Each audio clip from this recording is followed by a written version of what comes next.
کورنیو چارو وزارت وایي پر سپین بولدک بندر د طالبانو برید په شا وتمبید. د نیوز پریس چینل لیدونکو السلام علیکم، ستړي مشئ، پام وکړئ تازه خو لنډ مهم خبر ته. د افغانستان د کورنیو چارو وزارت وایي امنیتي ځواکونو د کندهار پر سپین بولدک بندر د طالبانو برید په شا وتمباوه.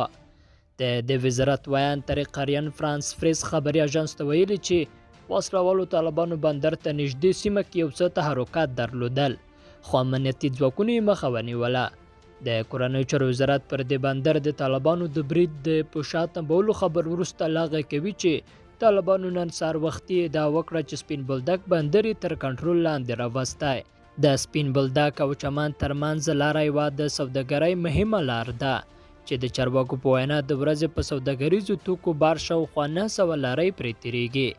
په دې وروستیو کې طالبانو په هرات کې اسلام کلا او تورغونډي، په کندوز کې شیرخان او په فراه کې ابو ناصر بندرونه تر کنټرول لاندې راوستي دي.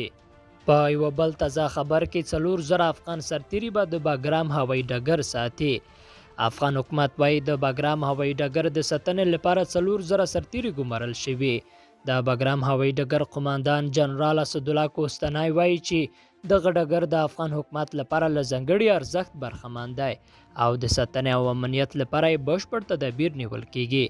د په خبره افغان حکومت 4,000 سرتیري د دغه ستر هوایي ډګر د ساتنې لپاره ګمارلي دي. افغان چارواکي همداراز وایي چې د باګرام هوایي ډګر ستر روغتون به ډیر ژر فعال شي او د افغان پوځ درملنه به پکې کیږي. باګرام د افغانستان په 13 کلنه جګړه کې د امریکایي ځواکونو تر ټولو ستره نظامي اډه وه چې ډیری هوایي بریدونه، شپني عملیات او نور نظامي فعالیتونه په ټول افغانستان کې له همدې ځایه ترسره کیدل. لیدونکو له ملتیا مننه، ښې چاره.